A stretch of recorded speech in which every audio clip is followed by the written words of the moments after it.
সর্বপ্রথম আপনাকে যেতে হবে ফেসবুকে। এখান থেকে ডান পাশে ক্লিক করবেন প্রোফাইল ফটো, তারপরে সেটিং আছে এখানে ক্লিক করবেন।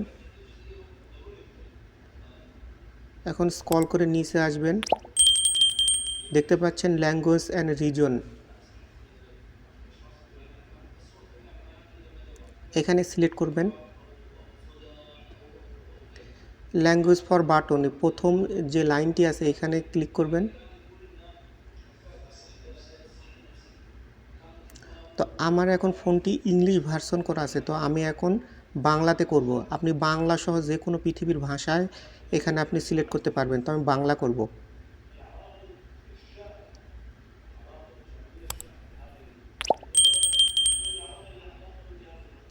তো আমার প্রোফাইলটি এখন বাংলা হয়ে গেছে, ফেসবুক বাংলা হয়ে গেছে। তো পুনরায় আমি ইংলিশ করব। ভিডিওটি ভালো লাগলে লাইক কমেন্ট শেয়ার করবেন আর আমার চ্যানেলটি সাবস্ক্রাইব করে দিবেন।